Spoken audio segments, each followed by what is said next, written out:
Antes da gula se tornar pecado, antes da teologia vigiar o estômago, os deuses já estavam à mesa. Por certo, as divindades não careciam do alimento para manter a vida, mas bebiam néctar, partilhavam ambrosia, disputavam frutos e decidiam destinos em meio a constantes banquetes. Ampliando o horizonte da gula medieval e recuando um pouco no tempo, chegamos às raízes míticas da relação entre a comida e o sagrado, mostrando que, antes de se tornar pecado, o alimento já era linguagem divina, profundamente ligado à prática religiosa. As mitologias gregas e romanas se preocuparam em evocar o alimento para estruturar narrativas e histórias coletivas, definindo hierarquias e ajudando a pensar o próprio lugar do humano no cosmos. Através dos antigos poetas que compuseram a mitologia greco-romana, de Homero a Ovídio, veremos como a comida foi muito mais que mero sustento. Tornou-se mito, memória e narrativa. Nas inúmeras histórias e poesias que compõem a mitologia greco-romana, torna-se evidente o caráter religioso atribuído ao alimento. Como afirmou Maria Regina Cândido, professora de História Antiga na UERJ, podemos afirmar que a cozinha e o sacrifício aos deuses mantiveram uma estreita relação. Zeus, rei dos deuses, foi mantido vivo e seguro longe de seu pai durante a infância, graças ao leite da cabra Amalteia. Atena, deusa da sabedoria, conquistou o patronato da Cecrópia, presenteando os locais com a oliveira e seus frutos. Graças à importância de tal feito, a cidade passou a se chamar Atenas. Mesmo a famosa Guerra de Troia tem como pontapé inicial a disputa por uma fruta mítica, o pomo da discórdia. As práticas alimentares, portanto, são recorrentemente evocadas pelas tradições mitológicas gregas e romanas, tanto para evidenciar falhas morais e suas punições, quanto para refletir ética, cultura, política e sociedade. Assim, desde cedo, alimento e identidade caminham juntos. Eu sou Felipe Daniel Rosene, pesquisador em História Antiga e Filosofia da Alimentação pela Universidade Federal do Paraná, e serei o seu comensal. Sente-se e sirva-se à vontade. O aperitivo de hoje é Mitologias da Alimentação entre Gregos e Romanos. Em várias culturas antigas, a produção e a distribuição de alimentos estavam intrinsecamente ligadas a poderes divinos, vistos como criadores e facilitadores da vida na natureza. O ato de comer era a principal manifestação da harmonia social e ocupava o centro da religião grega, por meio de oferendas de comidas aos deuses. Essas oferendas incluíam sacrifícios de animais, libações ou alimentos inteiros dispostos em mesas, acreditando-se que os deuses compartilhavam a refeição. Tais oferendas alimentares parecem harmonizar-se com a extrema concepção antropomórfica das divindades gregas, que não apenas se assemelhavam aos humanos em fisionomia e falavam o idioma grego, mas chegavam inclusive a ter relações com os humanos. É notável, porém, como a dieta divina representava uma espécie de paradoxo para os gregos. Homero, poeta mítico associado às tradições narrativas do período arcaico, algo entre os séculos 9 e 8 a.C., era considerado pelos antigos gregos a primeira representação canônica de seus deuses. Em seus poemas, os deuses olímpicos nunca participavam ativamente das refeições humanas, mas recebiam constantes sacrifícios de alimentos e bebidas. O motivo pelo qual os deuses gregos desejavam essas oferendas de comida nunca é esclarecido e, na verdade, é frequentemente refutado pela própria mitologia. Se as divindades não comem o mesmo que os humanos, por que as oferendas sacrificiais alimentares se tornaram um rito central no culto grego? Bom, para entender isso, é preciso voltar aos mitos. A poesia arcaica, proveniente de uma tradição oral imemoriável e possivelmente compilada entre os séculos 8 e 5 a.C., foi fundamental em destacar a relação entre os banquetes e as práticas religiosas. Seus poetas, sobretudo Homero e Hesíodo, expressaram a genealogia dos deuses, suas conexões com a cultura grega e seus papéis sociais junto à humanidade, de modo que constituíram uma verdadeira antropologia narrativa, como nomeou o historiador François Artaud. Em Homero, os vinhos, os pães e as carnes são os mais recorrentes e desejados alimentos. Nos banquetes representados tanto na Ilíada quanto na Odisseia, as carnes aparecem profundamente ligadas ao status social das elites helênicas e, sobretudo, aos momentos de ritualística religiosa. O ritual do sacrifício animal era um momento de imensa comunicação com o sagrado, no qual os participantes buscavam estabelecer uma conexão direta com o divino através da oferenda do animal a ser consumido. Segundo as tradições clássicas e arcaicas, o animal destinado ao sacrifício, geralmente gado, ovelha, cabra ou porco, era primeiramente ornamentado com coroas e outros enfeites, destacando seu significado e função sagrada no ritual. Em seguida, era levado em uma procissão majestosa e solene até o local onde seria abatido, acompanhado de perto por sacerdotes, músicos e outros participantes da cerimônia. A procissão inicial não só destacava a magnitude do evento, mas também incutia um sentimento de reverência e antecipação nos participantes. O sacrifício era realizado com um único e certeiro golpe no pescoço, assegurando um derramamento de sangue rápido e abundante, que era cuidadosamente coletado em um recipiente específico e aspergido sobre o altar, configurando uma oferenda direta à divindade. No caso de oferendas às divindades citônicas, aquelas que habitam o submundo, o sangue não era coletado e deveria escorrer completamente em direção ao solo. Após o abate, o animal era aberto e suas vísceras eram meticulosamente extraídas para exame. Essa inspeção era fundamental para determinar se a oferenda havia sido aceita ou não pela divindade. A condição e a aparência dos órgãos internos, em especial o fígado, serviam como sinais divinos a serem interpretados. Em seguida, ossos e gorduras eram queimados como oferenda aos deuses. Segundo a concepção grega, o aroma agradável que subia com a cocção e queima desses componentes, a knisses, por vezes completados com aromatizantes como ervas e especiarias, alcançava o Olimpo e agradava aos divinos. Após a parte destinada aos deuses ser consumida, as vísceras, em especial os pulmões, rins, coração, fígado e baço, eram espetadas, assadas em brasa e ingeridas diante do altar por um grupo restrito de cidadãos. A carne restante era então dividida e distribuída em um banquete maior com todos os participantes do rito ou repartida com a comunidade local. O sacrifício animal na antiga Grécia era um ritual profundamente significativo, representando um intenso ato de comunicação com o sagrado. Seu propósito era estabelecer uma conexão com o divino por meio da oferenda do animal, buscando a aprovação e o favor da divindade para garantir a prosperidade e o bem-estar comunitário. Esse processo era composto por etapas cruciais: a minuciosa preparação do animal, a procissão solene, o abate ritualístico e a inspeção das vísceras, além do consumo da carne.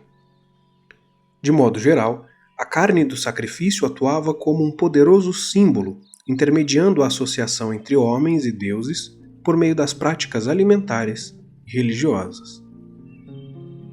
Homero demonstra os elementos da prática sacrificial em diversas ocasiões de seus poemas.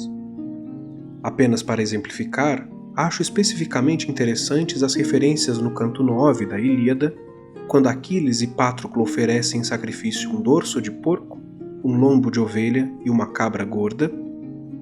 A carne desses animais é então grelhada e consumida pelos participantes do ritual.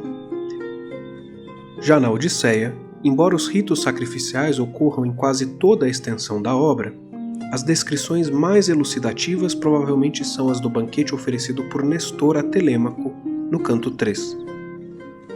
Os banquetes de Homero, notadamente aqueles que envolvem o consumo de carne, retratam momentos de revelação, rituais que, para além da nutrição física, fomentam a coesão social, estabelecem hierarquias e práticas religiosas. Nestas refeições, a carne atuava como elemento de associação simbólica entre homens e deuses, intermediada pelas práticas alimentares e religiosas da antiga Grécia. Mas por que a carne possuía um papel ritualístico religioso tão profundo na Grécia? E por que os deuses consomem mero aroma de ossos e gordura enquanto a carne é partilhada pela comunidade humana? A resposta, uma vez mais, está na mitologia. Hesíodo, poeta do século VII a.C. escreveu a Teogonia, um poema épico fundamental que narra a cosmogonia e a genealogia dos deuses gregos. Nele, o poeta apresentou a história do titã Prometeu como definidora dos ritos sacrificiais. Prometeu, titã da segunda geração, foi narrado como um grande defensor da humanidade na mitologia grega. Segundo Hesíodo, foi dada a Prometeu e a seu irmão, Epimeteu, a tarefa de criar os homens e todos os animais.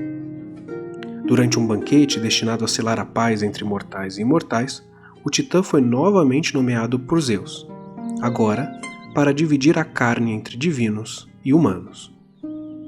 Prometeu repartiu um grande touro abatido em 2 partes.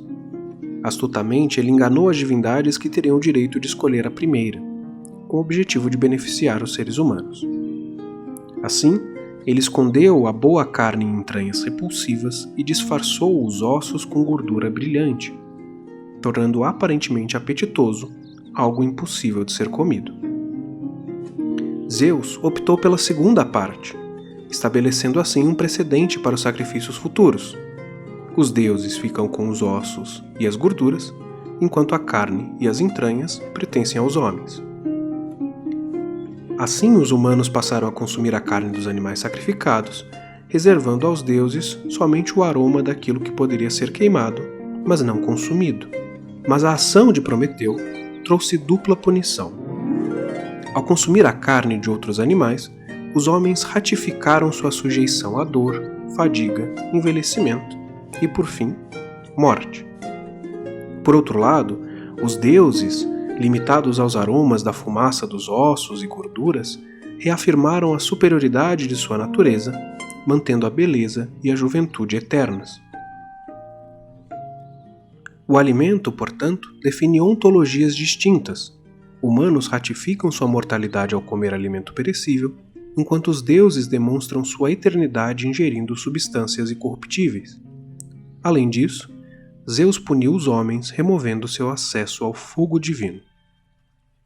Segundo o mito hesiódico, Prometeu e Epimeteu, ao criarem os animais, esgotaram todos os recursos disponíveis antes de conceber o homem. Por isso, ele precisou ser moldado a partir do barro e se distinguia dos outros seres vivos apenas por ter recebido o fogo divino da deusa Héstia. Logo, sem o fogo sagrado, nada mais diferia a espécie humana dos demais animais. Prometeu, uma vez mais, agiu em favor da humanidade. O titã entrou no Olimpo, a morada dos deuses, e usou um caule de funcho para roubar uma amostra do fogo divino, devolvendo-o ao homem. Contudo, o fogo que foi entregue à humanidade não possuía as mesmas características da eterna chama divina. O fragmento de fogo dos homens, assim como eles próprios, era limitado, débil e efêmera, exigindo intervenção contínua para evitar sua extinção. Prometeu foi acorrentado a uma pedra no Cáucaso por seus crimes, onde seu fígado era diariamente devorado por uma ave de rapina, e a humanidade foi punida com Pandora, a primeira mulher, o belo mal que aparece em muitas narrativas usadas para pensar a natureza feminina, segundo a mitologia grega. Assim, ligando alimentação, mito e religião, surgem as bases da liturgia do sacrifício. Os gregos queimam ossos e gordura aos deuses, como representado no mito hesiódico, e consomem, eles próprios, a carne imolada. O fígado do animal sacrificado é usado pelo sacerdote para inspeção e confirmação do aceite da oferenda ou para previsões e presságios, pois lembra a trágica história de Prometeu acorrentado. Os gregos também mantiveram profundas conexões entre os deuses e sua dieta. Para além da carne sacrificada, a base alimentar no Mediterrâneo antigo, composta de pão, vinho e azeite, ligava-se diretamente à potência de diversas divindades. O pão representava os grãos dos domínios de Deméter e sua filha, Perséfone. As azeitonas e o azeite surgiram como presente de Atena quanto da disputa com Poseidon pelo patronato da Cecrópia. E o vinho era o principal elemento dos domínios de Dioniso. Novamente, mito, religião e alimento são integrados pela mitologia grega. A associação de rituais alimentares a rituais religiosos não é algo incomum às culturas antigas. 7 ou 8 séculos após Homero e Hesíodo, uma nova crença religiosa nasce na região da Palestina sob ocupação do Império Romano, anunciando o sacrifício de seu próprio Deus e convertendo os caracteres alimentares greco-romanos. Narrativas religiosas estão, há muito tempo, ligadas às práticas alimentares, de modo que comer é também um ato de fé. Em outro contexto, o cristianismo fará uso dos mesmos caracteres base da alimentação mediterrânea para refletir as práticas espirituais de sua religiosidade. Como estes eram ingredientes centrais nas culturas antigas do Mediterrâneo, foram sendo adaptados e ganhando outros significados. Sob influência do judaísmo, o trigo de Deméter dá lugar ao pão, que admite o significado de corpo de Cristo, e o vinho de Dioniso torna-se sangue da nova aliança. O azeite de Atena, por seu turno, é feito marca de unção, óleo sacramental, símbolo de pureza e da presença do Espírito. Assim como os gregos e os romanos veneravam suas divindades a partir dos alimentos por elas representadas, também os cristianismos instituem um corpus litúrgico no qual os mesmos insumos adquirem novos significados metafísicos. Mas isso nós discutiremos nos próximos episódios. Embora distante conceitualmente da noção de gula, é preciso considerar ainda como o alimento está profundamente ligado à punição divina na literatura clássica. As fontes mitográficas do período romano são particularmente frutíferas a este estudo, apontando inúmeros exemplos de punições divinas cujos crimes ou penas estão associadas ao alimento ou à falta dele. A própria origem e ascensão dos deuses na mitologia advém do crime de Cronos de comer seus próprios filhos para que não lhe depusessem o trono. Autores como Apolodoro, Diodoro Sículo, Higino e Ovídio foram fundamentais em compilar e expandir mitos da tradição greco-romana. Em suas inúmeras coletâneas mitológicas narram algumas das punições relacionadas à alimentação. Provavelmente a mais memorável dessas histórias é a do rei Tântalo. De acordo com Higino e Ovídio, o crime do rei foi ter servido o próprio filho como banquete aos deuses, a fim de testar sua onisciência. Píndaro e Apolodoro adicionam ainda o roubo do néctar e ambrosias sagradas, oferecendo-os aos humanos. Suas falhas são, portanto, profundamente conectadas à profanação alimentar. Para tanto, uma punição à altura. Condenado a uma eternidade no Tártaro, vivia imerso em água até o pescoço, sob uma árvore repleta de frutos apetitosos. Apesar de sua fome e sede incessantes, ele não conseguia aliviá-las. Ao tentar beber, a água se afastava. Ao estender os braços para alcançar os frutos, os galhos se moviam para longe de seu toque. Higino narra em suas fábulas que Júpiter costumava confiar seus planos a Tântalo e o admitia nos banquetes dos deuses. Além disso, adiciona à pena do rei uma grande rocha que pendia sobre a sua cabeça, fazendo-o temer que ela caísse sobre ele. A potência transgressora do alimento provavelmente é evocada por meio deste mito desde a tradição poética oral arcaica. Não obstante as sabidas interferências tardias ao texto homérico, o suplício de Tântalo aparece brevemente na Odisseia, quando Ulisses passava pelo Hades. O rei da Tessália, Erisictão, também é relevante exemplo de punição alimentar. Nos poemas de Ovídio, o rei é arduamente penalizado por não oferecer sacrifício aos deuses, desdenhar da majestade divina e profanar as florestas dedicadas à deusa Ceres. Note a estrita ligação com o alimento. Não sacrificar é negar o alimento espiritual aos deuses, a fumaça do animal imolado, e, portanto, uma forma de insultá-lo. Ainda, destruir os bosques sagrados de Deméter era desonrar a imagem da deusa dos grãos, plantações e agricultura, e, por consequente, divindade intimamente ligada à comida. Por isso, justamente, a punição da deusa foi devastadora. Solicitou a sua contraparte, Limos, o daimon da fome, que castigasse Erisictão com o maior dos apetites e uma eterna desnutrição. Quando a fome lhe invadiu por completo, trocou todas as suas posses por comida, vendeu a filha como escrava, perdeu o reino e se tornou um mendicante, mas nada aplacava a fome. Tamanho tormento, Erisictão teve fim comendo a própria carne na tentativa de conter o estômago. Seu mito não apenas relembra o poder destruidor da fome, mas aponta a relevância do rito sacrificial e de compartilhar o alimento consagrado.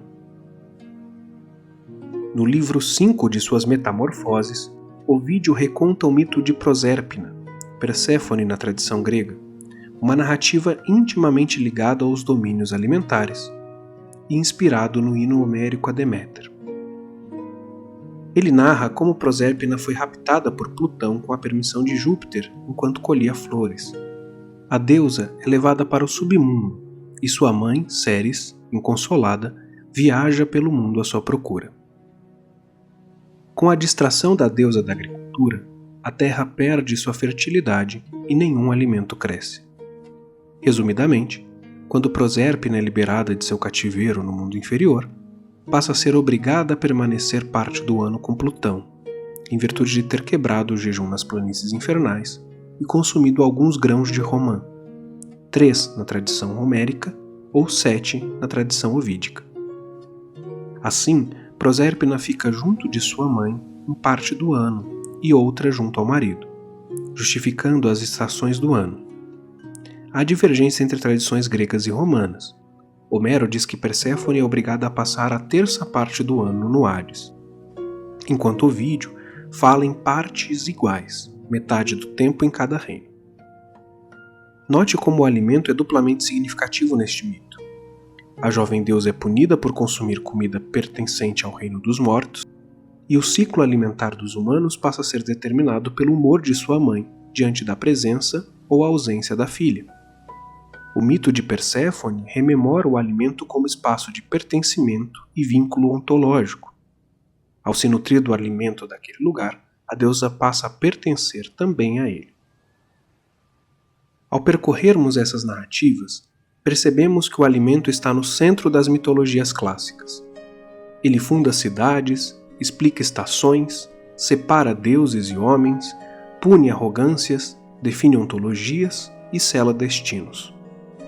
Entre gregos e romanos, mitologia, religiosidade e alimentação se fundiam para compor uma verdadeira pedagogia alimentar que integrava humanos e deuses. Na antiguidade clássica, comer era tanto forma de vida quanto gesto cosmológico. Chegamos ao fim. Se você gostou, peço que curta, compartilhe e siga o Comensal Podcast para não perder nossos próximos encontros. Fico também à disposição para dúvidas ou sugestões. Você pode nos escrever pela seção de comentários ou pelas nossas redes sociais, @projeto.comensal. Lembrando que todas as referências e documentos utilizados na elaboração deste episódio estão disponíveis para consulta na descrição. Até o próximo encontro e obrigado por me acompanhar neste banquete.